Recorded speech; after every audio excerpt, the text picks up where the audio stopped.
नमस्कार दोस्तों, चाणक्य गुरु digital platform पर मैं सुरजीत सिंह जाखड़ आप सबका हार्दिक स्वागत करता हूं। देखिए, मैं यहां आज आपके सामने रीट परीक्षा में आप सभी ने इस परीक्षा के बारे में तैयारियां जारी रखी हुई होंगी।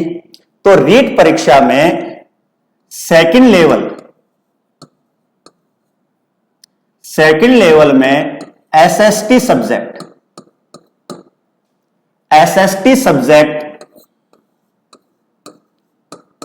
के एक विषय हिस्ट्री सामान्यतः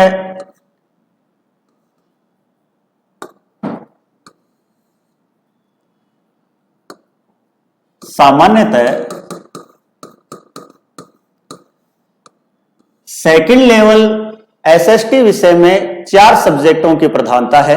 इतिहास, भूगोल, राजनीति विज्ञान और इन सब की मेथड्स जो हैं, या हम कहें कि शिक्षण विधियां। तो उनमें से एक टॉपिक आज हम डिस्कस करेंगे जिसे कि हिस्ट्री कहा जाता है। देखिए, सामान्यतः यदि बातचीत की जाए कि इतिहास कहते किसको हैं, तो सामान्य लोगों की यह धारणा है कि बीती हुई घटनाओं को जानना इतिहास है। लेकिन क्या सभी बीती हुई घटनाओं को जानना इतिहास है, या फिर सभी बीती हुई घटनाओं को इतिहास में शामिल किया जाता है?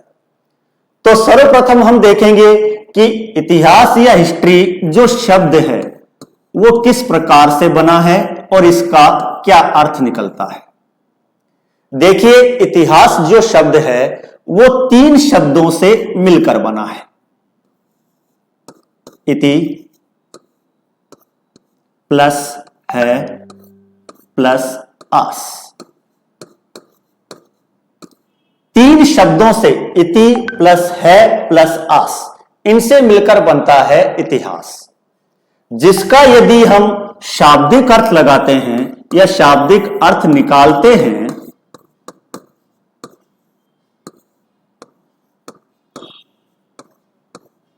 तो निकलता है किसी भी घटना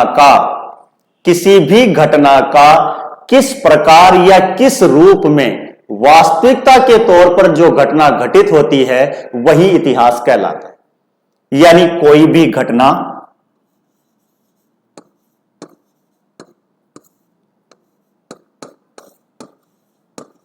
किस रूप में घटित हुई,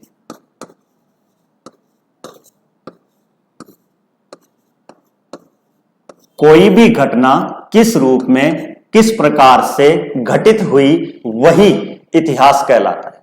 तो 3 शब्दों से मिलकर बना दोस्तों, इति प्लस है प्लस आस, अर्थात किसी भी घटना का किस रूप में घटित होना या किसी भी घटना का वास्तविक रूप में घटित होना इतिहास कहलाता है। अगर हम इसकी आगे की चर्चा करें तो हम देखेंगे कि किन घटनाओं को इतिहास में, कौन सी घटना या किन घटनाओं को हम इतिहास में शामिल करेंगे। जैसे कि अभी हमारी चर्चा हुई कि प्रत्येक घटना को हम इतिहास में सम्मिलित नहीं कर सकते हैं।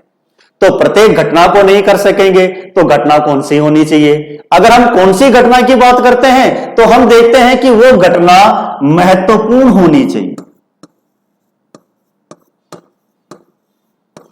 ऐसी घटना जो कि क्या हो, महत्वपूर्ण हो। अब ये महत्वपूर्ण घटना किस परिदृश्य में होगी? तो खास तौर से इसके लिए हम देखते हैं कि मानव, यानी वह महत्वपूर्ण घटना मानवीय जीवन को, मानवीय संस्कृति को, मानवीय परिदृश्य को यदि प्रभावित करती है तो हम उसे इतिहास में पढ़ेंगे। दूसरा इसका सबसे महत्वपूर्ण जो कर्म है वो है कर्मबद्धता, लाइन टू लाइन। यानी कोई भी घटना हमेशा क्रमबद्धता के रूप में लाइन टू लाइन चलनी चाहिए। ऐसा नहीं है कि जो कल हुआ था उसे परसों बता दिया गया, या उसकी हमें निश्चित तिथि ही ज्ञात न हो तो हम उसे इतिहास में शामिल नहीं कर सकते। और सबसे महत्वपूर्ण बात है इतिहास लेखन में कि वह तथ्यात्मक हो। यानी उसे प्रमाण के द्वारा पुष्ट किया जा सके। तो इन 3-4 शब्दों के आधार पर और इस पूरे परिदृश्य के आधार पर यदि हम परिभाषा बनाने का प्रयास करें कि इतिहास किसे कहा जाता है, अगर हम परिभाषा बनाएं तो हम देखेंगे कि अतीत में घटित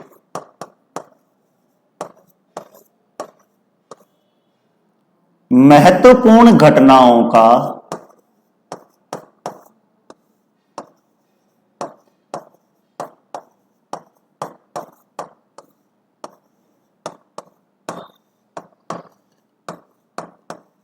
क्रमबद्ध रूप से अध्ययन करना इतिहास कहलाता है।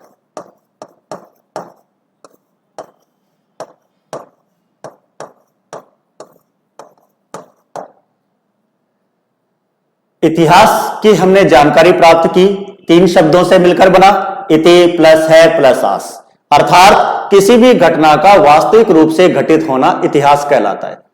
इसीलिए इतिहास को विद्वानों ने अतीत का चश्मा कहकर भी पुकारा है।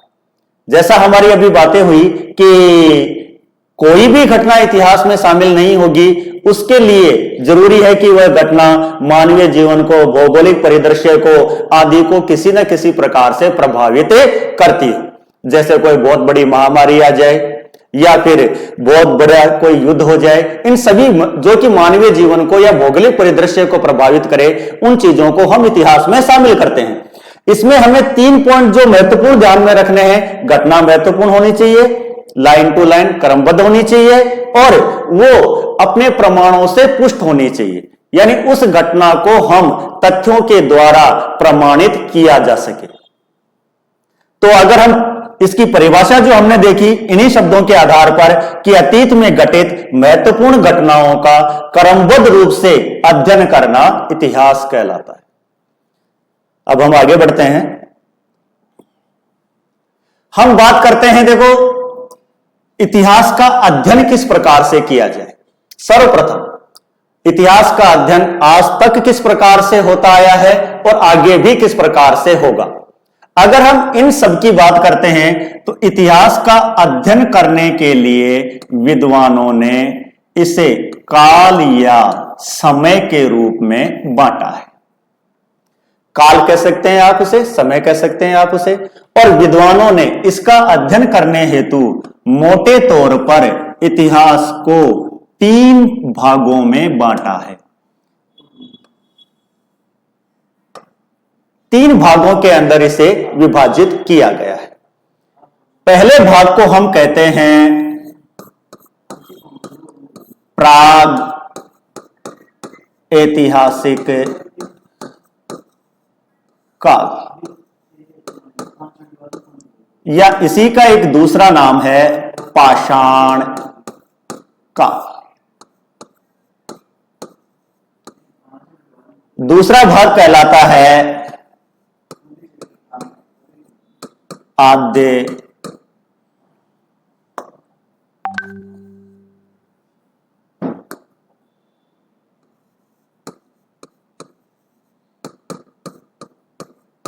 ऐतिहासिक काल।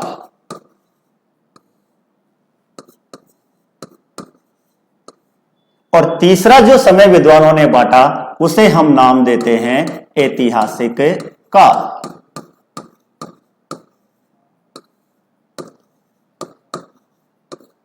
देखिए आपके सामने मैंने विद्वानों के अनुसार इतिहास को पढ़ने के लिए इसे 3 भागों में विभाजित किया है।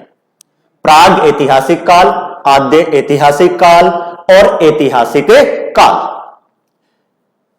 इनमें बांटने के पीछे इनका उद्देश्य या किस आधार पर इन्हें ये नाम के आधार पर बांटा गया या क्यों ये 3 नाम इन्हें दिए गए।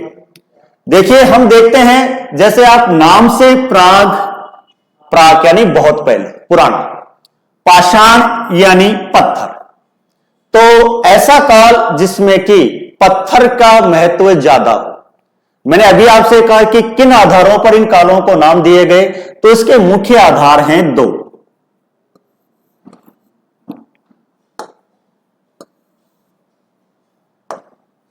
अगर हम इनके आधारों की बात करते हैं कि किस आधार पर ये नाम दिए गए, तो मुख्य आधार हैं दो। पहला जो आधार है वो हम देखते हैं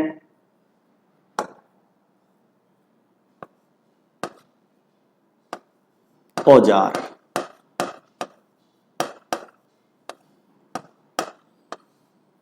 पहला आधार हम देखते हैं औजार। औजारों से मेरा यहां तात्पर्य है उपकरण, जो मानव अपने दैनिक जीवन में काम में लिया करते थे।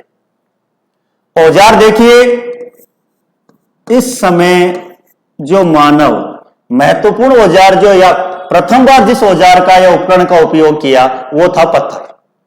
तो हम ये कह सकते हैं कि ऐसा काल जिसमें कि पत्थर के औजारों का उपयोग किया जाएगा वह पुरा पाषाण या प्राग ऐतिहासिक काल कहलाएगा।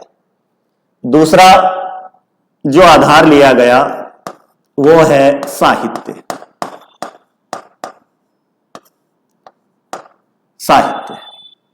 और इस समय हमें साहित्य प्राप्त नहीं होता है, यानी मानव ने लेखन कला का विकास नहीं किया था। मानव यहां पर लेखन कला विकसित नहीं कर पाया था। कुछ गुफाओं पर हमें चित्र जरूर मिलते हैं, लेकिन उसकी लेखन कला पूरी तरह से विकसित नहीं हुई थी। तो ऐसा काल जिसमें कि पत्थर के औजार हों और किसी प्रकार का कोई साहित्य प्राप्त न होता हो, वह काल पुरा पाषाण, प्राग ऐतिहासिक या पाषाण काल कहलाएगा। इस काल की अगर मैं विशेषताओं की बात करूं,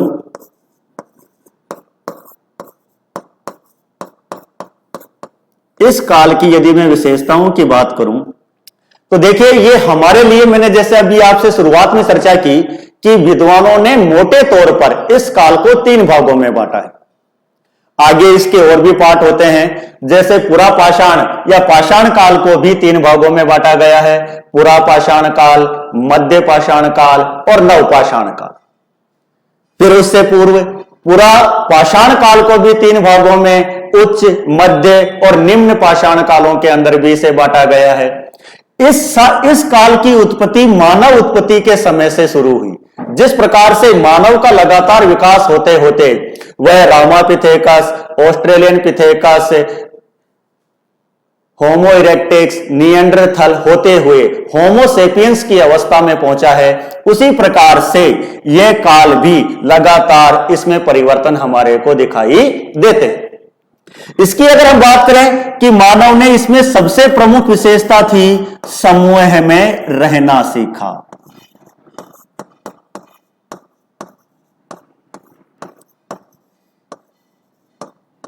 देखिए, मानव अपनी आदिम अवस्था में समूह में नहीं रहा करता था, लेकिन धीरे धीरे पुरा पाषाण काल के अंदर मानव अपने ग्रुप में या समूह में रहना उसने शुरू किया।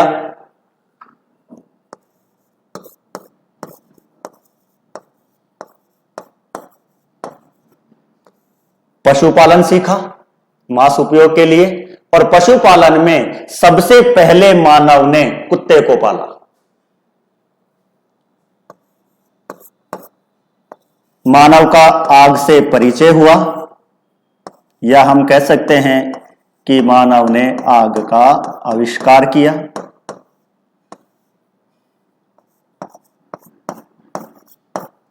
पहिए का आविष्कार हुआ, और इस काल के अंतिम समय में लगभग मानव को थोड़ी बहुत कृषि की जानकारी भी होने लगी। तो यह इस काल की प्रमुख विशेषताएं हमारे लिए जितनी इंपॉर्टेंट थी उतनी, कि समूह में रहना सीखा, पशुपालन करना सीखा। सर्वप्रथम मानव ने जिस पशु का पालन किया वह शावक या कुत्ता था। इसके अतिरिक्त मानव आग से परिचित हुआ, तो आग का आविष्कार हुआ, और फिर पहिए का आविष्कार हुआ। और मानव ने अंतिम समय में कुछ धान, चावल वगैरह की खेती करना भी सीख लिया था। मृद भांडों का निर्माण किया। तो ये कुछ हमारे को प्राग ऐतिहासिक काल की विशेषताओं में की ओर इंगित करती है। आगे अगर हम चलें दूसरा काल, तो अगर मैं इसकी वही बात करूं कि इसमें जो प्रमुख आधार थे औजार, औजारों की यदि बात करें, इस काल के अंदर मानव ने कांस्य औजारों का उपयोग किया या कांसे के औजारों का उपयोग किया, इसीलिए इस काल को कांस्य युग के नाम से भी पुकारा जाता है। थोड़ा हम आगे बढ़ते हैं। दूसरा जो आधार था साहित्य। साहित्य की मैं अगर बात करूं तो देखिए, साहित्य प्राप्त तो होता है,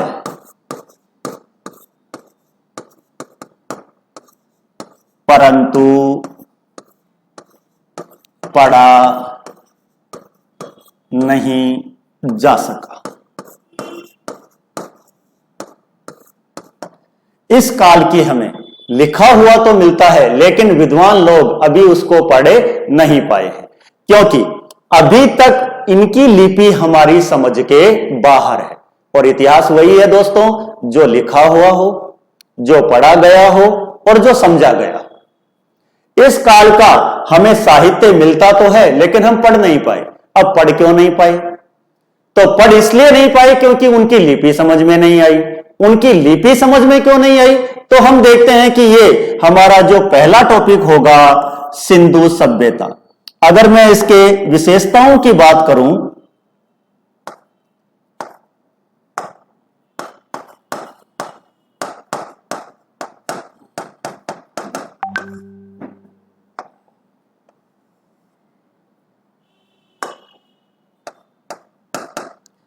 तो इस समय हमें दो विशेषताएं जो इस समय की दिखाई देती हैं, एक सिंधु सभ्यता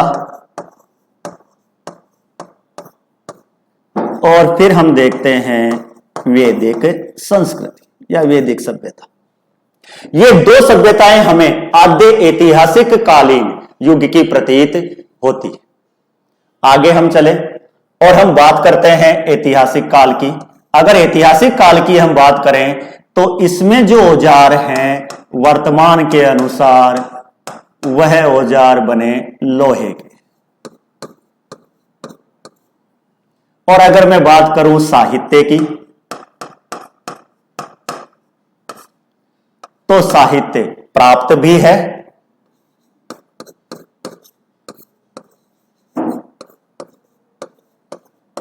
तथा पढ़ा भी जा चुका है। तो ऐसा काल जिसमें कि लोहा उपयोग में आने लगा, साहित्य लिखा हुआ मिलने भी लगा, उसे पढ़ा भी जाने लगा और समझा भी गया, वह काल कहलाएगा आपका ऐतिहासिक काल। इस काल की शुरुआत जो है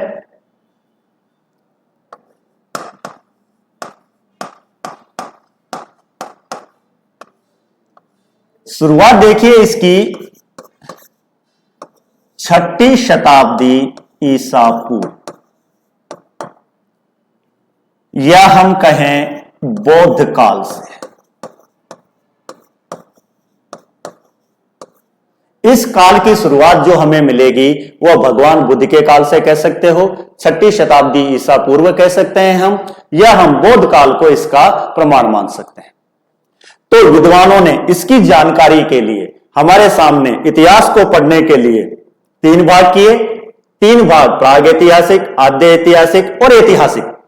प्राग ऐतिहासिक या पाषाण में औजार पत्थर के और साहित्य नहीं मिला। आद्य ऐतिहासिक में औजार कांस्य के, साहित्य प्राप्त नहीं होता है। ऐतिहासिक काल में औजार लोहे के, साहित्य भी मिला है और पढ़ा भी जा चुका है।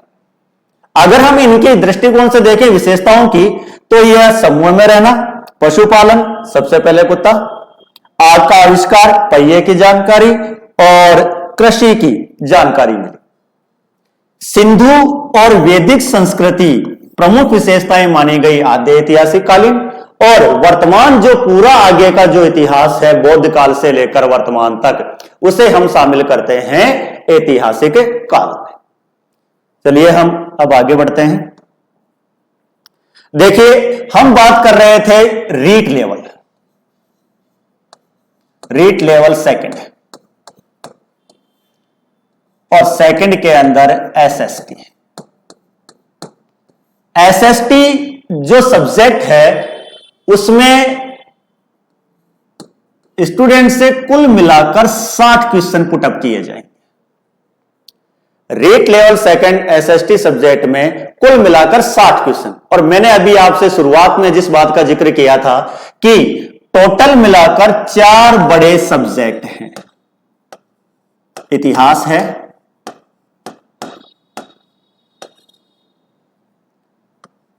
भूगोल है, राजनीति विज्ञान है,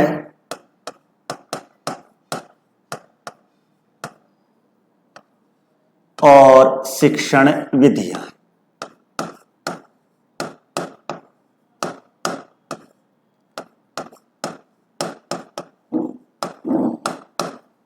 आगे हमारी बात हुई थी कि इन 4 टॉपिकों में से हम जिस बात की चर्चा करेंगे उस विषय का नाम है इतिहास, जिसकी हम प्रारंभिक जानकारी अभी शुरुआत में ले चुके हैं।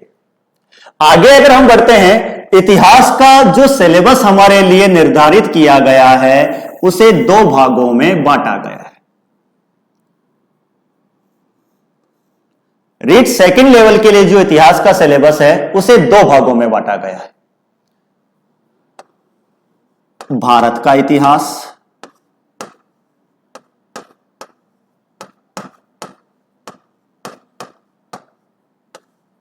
और राजस्थान का इतिहास। विश्व के परिदृश्य में इसकी चर्चा नहीं है, केवल भारत और राजस्थान के इतिहास को आपके सिलेबस में शामिल किया गया है। अगर मैं भारत के इतिहास में टॉपिकों की बात करूं तो उसे भी 3 भागों में बांटा गया है।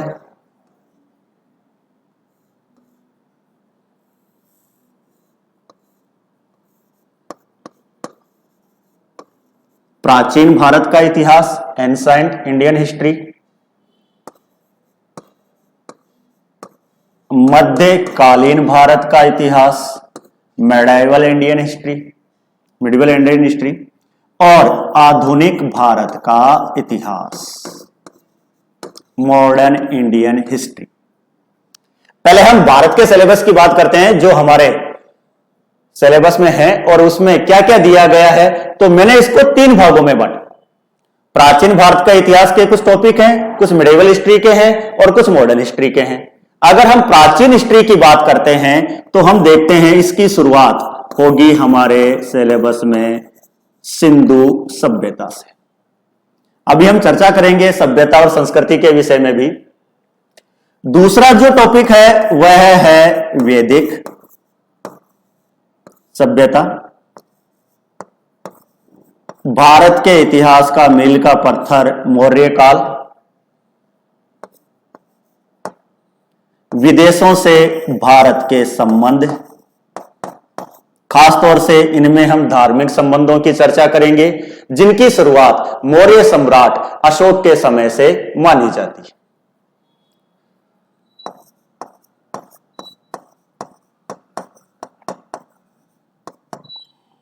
भारतीय कला और साहित्य का स्वर्ण युग गुप्त काल, और सबसे अंत में गुप्तोत्तर काल।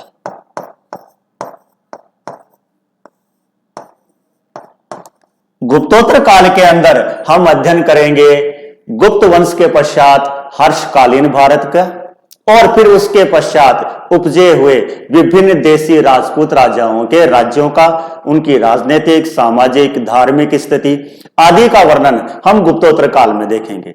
इसी चरण में हम देखेंगे कि राजस्थान का एक महत्वपूर्ण जो पक्ष है त्रिपक्षीय संघर्ष, प्रतिहारों, पालों और चालुक्यों के मध्य राष्ट्रकूटों के मध्य जो संघर्ष हुआ वह त्रिपक्षीय संघर्ष कन्नौज प्रांत को लेकर। मध्यकालीन भारत की मैं अगर बात करूं तो इसमें काफी इंपॉर्टेंट टॉपिक है भक्ति और सूफी आंदोलन।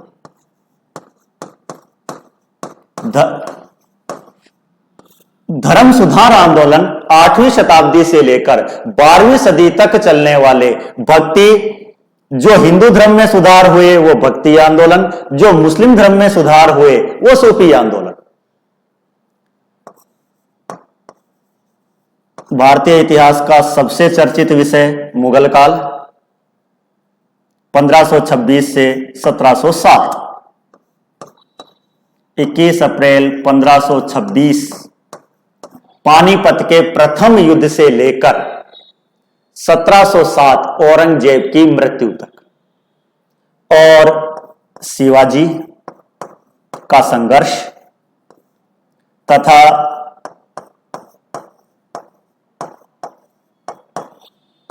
विदेशी कंपनियों का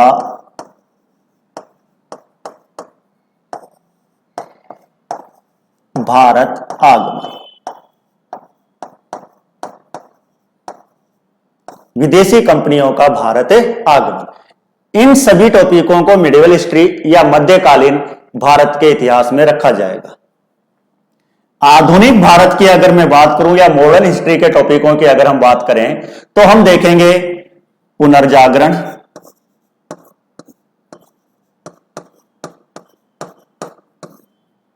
भारतीयों के प्रति ब्रिटिश नीति,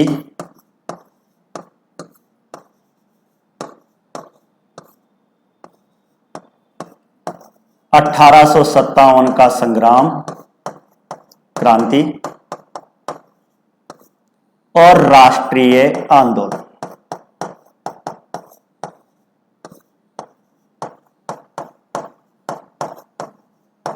राष्ट्रीय आंदोलन में हम देखेंगे कांग्रेस की स्थापना, नरम दल, गरम दल और सबसे इंपॉर्टेंट टॉपिक जिसके बिना इतिहास का कोई भी प्रश्न पत्र पूर्ण नहीं माना जाता है, महात्मा गांधी का योगदान। अगर हम देखते हैं तो ये हमारा भारत के इतिहास के टॉपिक जो कि रीट एसएसटी सेकंड लेवल के अंदर रखे गए। दूसरा जो इसका पार्ट है वो है राजस्थान का इतिहास। इससे संबंधित किन टॉपिकों की चर्चा की जाएगी? सबसे पहले साहित्यिक स्रोत,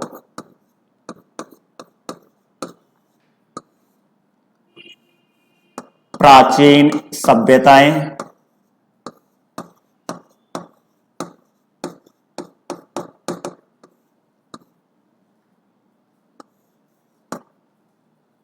राजस्थान के प्रमुख जनपद,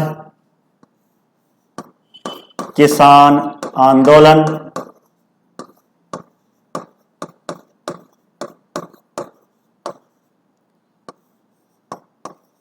राजस्थान का 1857 में योगदान,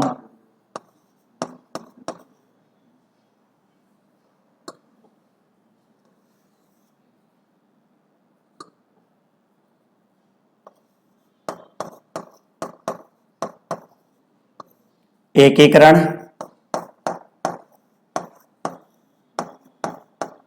और राजस्थान की कला।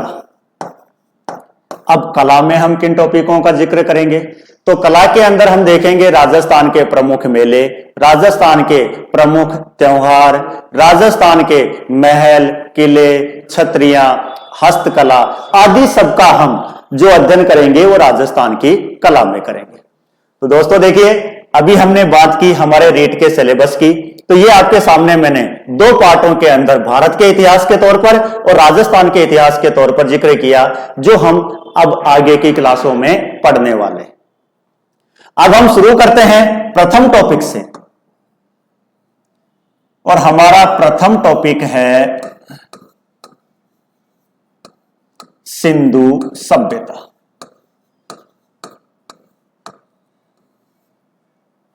देखिए दोस्तों, आपने दो नाम सुने होंगे, एक सभ्यता और एक संस्कृति। सामान्यतः लोग इन्हें एक ही रूप में काम में ले लेते हैं, लेकिन यह एक न होकर एक ही सिक्के के दो पहलू। पहले मैं बात करूं सभ्यता, सभ्यता किसे कहा जाता है, और दूसरा एक जो शब्द अभी काम में लिया गया संस्कृति। इनमें मोटे तौर पर क्या फर्क है? तो हम देखते हैं सभ्यता की जो परिभाषा बनती है वो निकलकर आती है कि मानव ने अपने रहने का स्थान जिस योग्य बनाया है वह सभ्यता कहलाती है। जैसे कि हमारे कपड़े पहनने का तरीका, जैसे कि हमारे मकान बनाने का तरीका, जैसे कि हमारे विभिन्न खान पान में उपयोग लेने वाली चीजें, वो सारी की सारी हमारी क्या कहलाएंगी? सभ्यता कहलाएंगी। दूसरे नंबर पर जो दूसरा शब्द है वो है संस्कृति। इसकी विस्तृत एक अवधारणा है संस्कृति। संस्कृति की अगर मैं बात करूं तो मानव ने अपने रहने के स्थान को जिन तरीकों से जितना उन्नत बनाया है वो सभी संस्कृति में शामिल किए जाते हैं। जैसे हमारे आचार विचार, जैसे कि हमारा धार्मिक रीति रिवाज, जो एक विस्तृत अवधारणा है, तो वो सब हम किस में शामिल करेंगे? संस्कृति में शामिल करेंगे। अब हमारा जो टॉपिक है वो है सिंधु सभ्यता। देखिए इस सभ्यता के अंदर हम किन किन चीजों को शामिल करेंगे या किन किन चीजों का हम अध्ययन करेंगे। सिंधु सभ्यता भी वर्तमान में मौजूद नहीं है, इसके अवशेष हमें पुरातात्विक सामग्री से प्राप्त होते हैं। जैसे कि अभी आपने आद्य ऐतिहासिक काल में देखा था कि आद्य ऐतिहासिक काल कहा किसको गया था? ऐसा काल जिसमें कि कांसे के औजार हो, साहित्य हो, लेकिन पढ़ा नहीं गया हो। तो इसलिए कोई भी लेखीय सामग्री इसकी हमें जानकारी प्रदान नहीं करेगी। उसकी चर्चा हम आगे की किन किन चीजों से कहां कहां कैसे कैसे हमें जानकारी प्राप्त होती है हम इसमें देखेंगे क्या क्या। सर्वप्रथम तो इसकी खोज कह सकते हैं हम, या इसे हम जानकारी कह सकते हैं। इसकी खोज किस प्रकार से हुई या इसकी जानकारी हमें किस प्रकार से सर्वप्रथम प्राप्त हुई। उसके पश्चात हम देखेंगे इसका नामांकन। क्यों इसे सिंधु सभ्यता कहा गया? क्या केवल सिंधु सभ्यता कहा गया या और भी कुछ कहा गया? और प्रत्येक नाम के पीछे दोस्तों कोई ना कोई कारण जरूर होता है। फिर हम देखेंगे ये किस प्रकार से उद्भव हुई, किस प्रकार से यह उद्भव हुई या कहां से इसका उद्भव माना जाता है। खोज, जानकारी, नामांकन के बाद हमने देखा उद्भव हुई किस प्रकार से हुई या हम कहेंगे कि कहां से हुई। फिर हम कहेंगे अगला इसका चरण है, देखिए सब कुछ एक सीक्वेंस में चल रहा है अपने आप। सबसे पहले हम जानकारी प्राप्त करेंगे, फिर उसका नाम जानेंगे, नाम जानने के बाद पूछेंगे कहां से, तो यह कहां से उद्भव हुई या किसने इसको पैदा किया या शुरुआत की। फिर हम देखेंगे इसका अगला कि यह कहां कहां पर थी, यानी विस्तार। यह कहां कहां पर या किस प्रकार से विस्तारित हुई या किन किन देशों में किन किन राज्यों के अंदर यह अवस्थित रही। फिर उसके आगे यदि हम चलेंगे कि यह विस्तार था, विस्तार कहां से लेकर कहां तक था, फिर आगे का इसका जो चरण आता है वो आता है इसकी प्रमुख विशेषताएं। अगर हम इसके 4 3 2 1 5वें नंबर की अगर मैं बात करूं तो हमारे सामने आएगी इसकी प्रमुख विशेषताएं।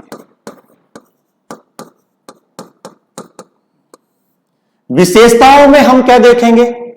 विशेषताओं में हम देखेंगे सिंधु सभ्यता के मानव की प्रजातियां।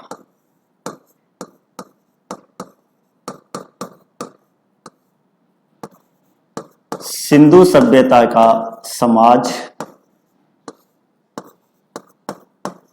नगर नियोजन,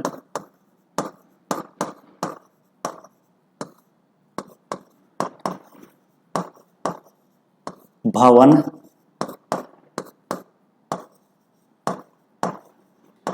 मृद भांड, मोहरें,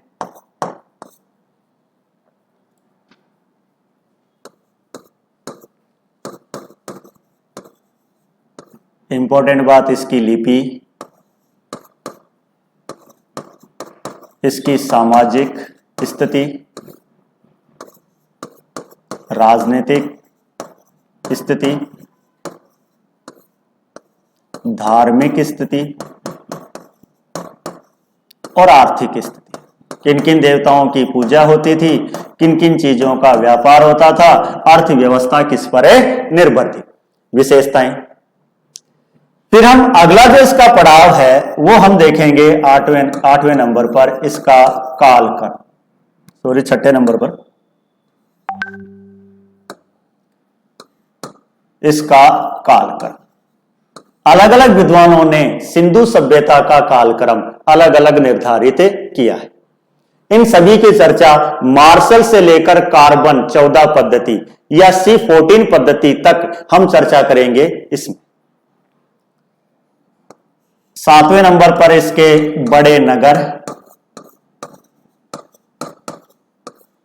6-7 बड़े नगर हैं, हड़प्पा, मोहनजोदड़ो, लोथल, कालीबंगा, बनावली, धोलावीरा। इनकी हम विस्तृत चर्चा करेंगे। इसके अतिरिक्त हम देखेंगे कुछ छोटे नगर जो कि काफी महत्वपूर्ण हैं, जैसे कि रंगपुर हो गया, रोपड़ हो गया, राणा गुंडई हुआ, कुणाल हुआ। इन सभी की चर्चा हम आगे करेंगे। 8वें नंबर पर हम देखेंगे इस सभ्यता का पतन। किन किन कारणों से इस सभ्यता का पतन हुआ, इन सभी की चर्चा हम हमारे इस सिलेबस में या इस सिलेबस के इस टॉपिक के अंदर की जाएगी। आगे चलते हैं। देखिए, हमारा पहला जो काम था वो था इस सभ्यता की खोज।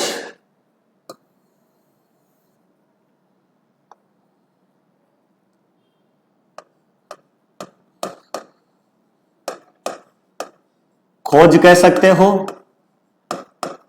जानकारी कह सकते हो, प्रकाश कह सकते हैं हम। ये सभी शब्द इसी के लिए काम में आएंगे। सामान्यतः इन तीनों शब्दों का अर्थ होता है पता बताने वाला। खोज किसने की, जानकारी किसने दी, प्रकाश में कौन लाया, या इसका पता हमें किसने बताया। इन सबकी शुरुआत हुई 1826। 1826 में एक व्यक्ति थे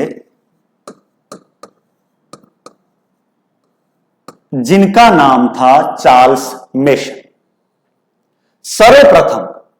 सर्वप्रथम चार्ल्स मेसन ने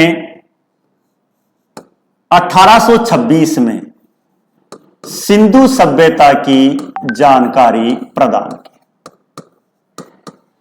देखो, इन्होंने प्राप्त की 1826 में, लेकिन इनका एक लेख 1842 में प्रकाशित हुआ,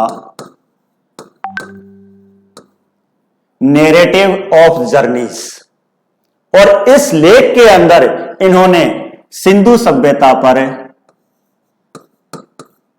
प्रकाश डाला।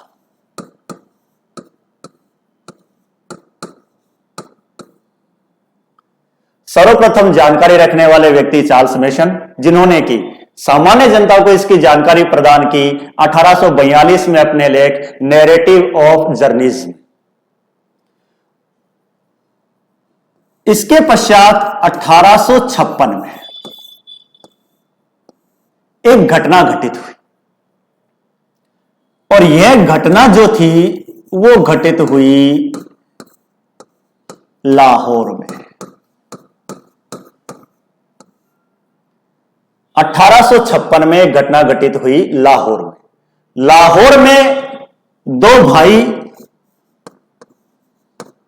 जॉन और विलियम बर्ट,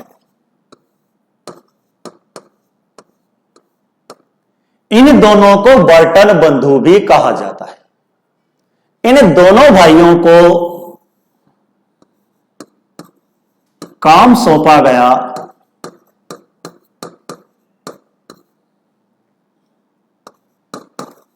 रेलवे लाइन बिछाने का।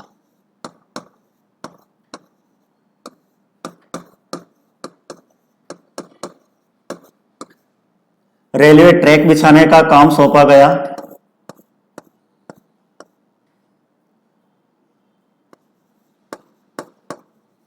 कराची से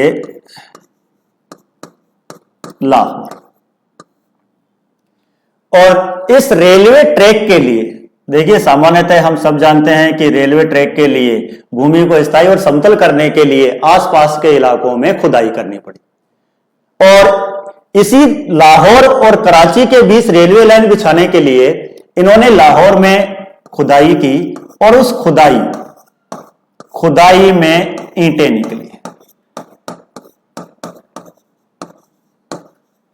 यह ईंटें जहां से निकली आगे चलकर वही टीला कहलाया, हड़प्पा का टीला।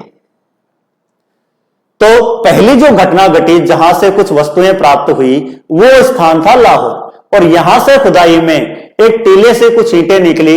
लेकिन जॉन और विलियम बट ने इस तरफ ध्यान नहीं दिया कि ईंटों का निर्माण स्वतः नहीं होता है। अगर यहां से ईंटें पुरातात्विक रूप से निकल सकती हैं तो कुछ और सामग्री भी प्राप्त हो सकती है।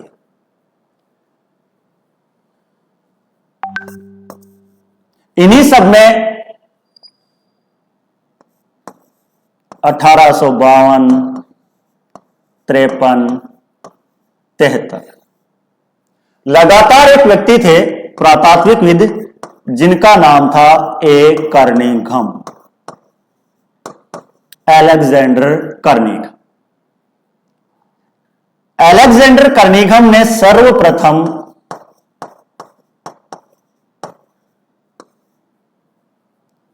सिंधु पर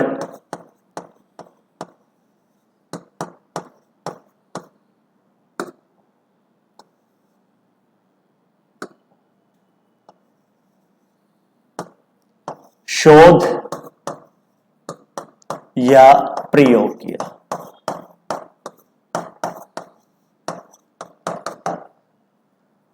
और कहा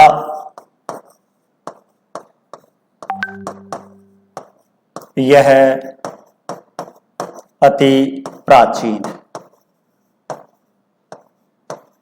देखिए, ए कर्निघम के शोध से पूर्व पूरे विश्व में यह धारणा थी कि भारत में कोई भी पौराणिक सभ्यता मौजूद नहीं है। लेकिन इनके शोध ने यह सिद्ध कर दिया कि भारत में भी मिस्र में नील सभ्यता, मेसोपोटामिया में जजला सभ्यता और चीन में वांग हो सभ्यता के समान भारत में भी एक पौराणिक सभ्यता मौजूद है। अगर हम इन सभी चीजों को दोबारा से एक नजर डालते हैं तो हमें लगता है चार्ल्स मेसन ने हमें जानकारी प्रदान की, लेकिन प्राप्त करने का प्रयास नहीं किया। जॉन और विलियम बट ने वस्तु प्राप्त की, लेकिन इस उद्देश्य से नहीं की कि सभ्यता स्थल की जानकारी मिले। इन सबका प्रयास करने वाले पहले व्यक्ति थे ए कर्निघम। इसलिए ए कर्निघम को सिंधु का जनक कहा जाता है।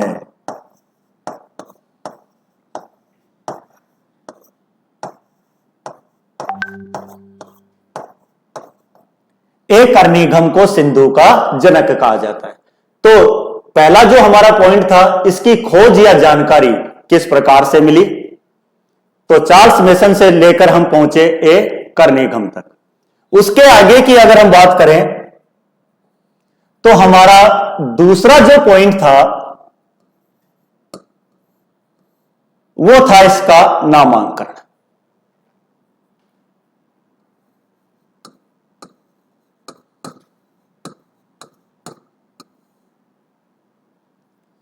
देखो, नामांकन की अगर बात करते हैं तो प्रत्येक नाम के पीछे कोई ना कोई कारण होता है।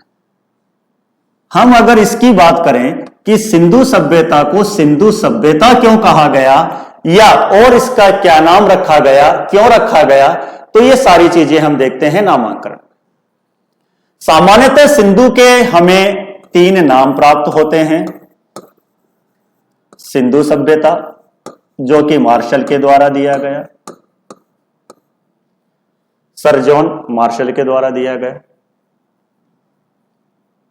दूसरा अगर हम बात करें तो इसी को कहते हैं सिंधु सरस्वती नदी घाटी सभ्यता।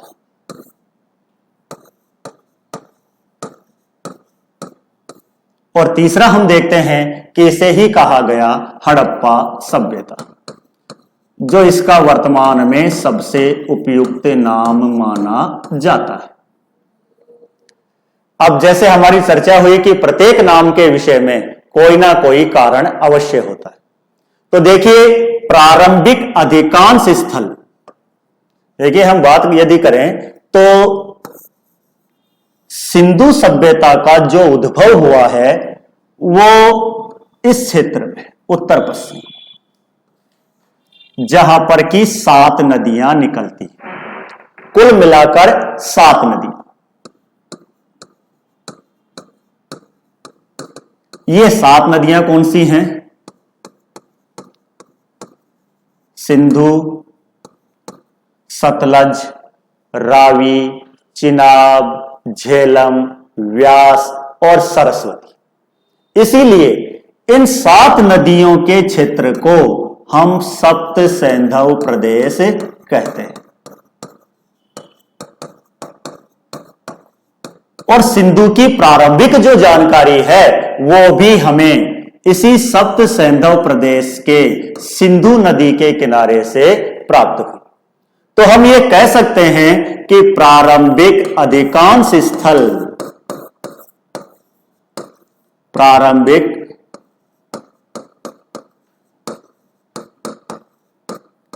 अधिकांश स्थल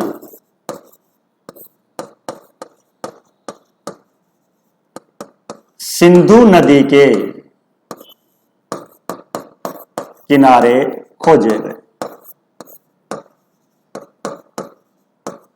जिस कारण की इसका नाम शुरुआत में सिंधु सभ्यता रखा गया।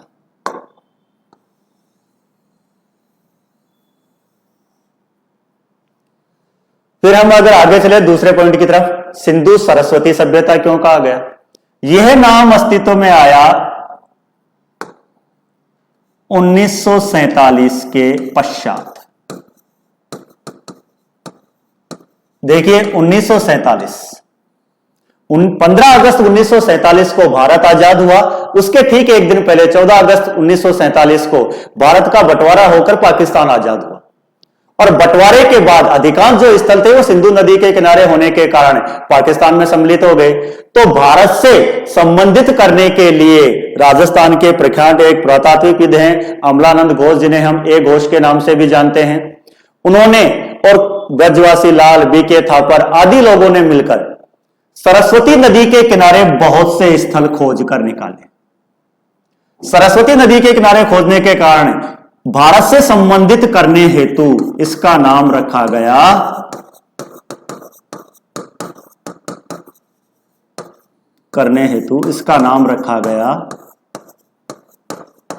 सिंधु सरस्वती सभ्यता। जब दोनों नामों के अंदर तनाव होने लगा तो इसका एक उपयुक्त नाम सोचा गया हड़प्पा सभ्यता, जो कि खोजा गया प्रथम स्थल था। इसी कारण से इसका उपयुक्त नाम यदि हम सोचते हैं तीनों में से तो होगा हड़प्पा सभ्यता। देखिए दोस्तों, इसके आगे कि जो भी टॉपिक हैं वो हम सब अपनी अगली क्लास में डिस्कस करेंगे। उम्मीद है आज मेरे द्वारा दी गई जानकारी आपके लिए उपयोगी होगी। धन्यवाद।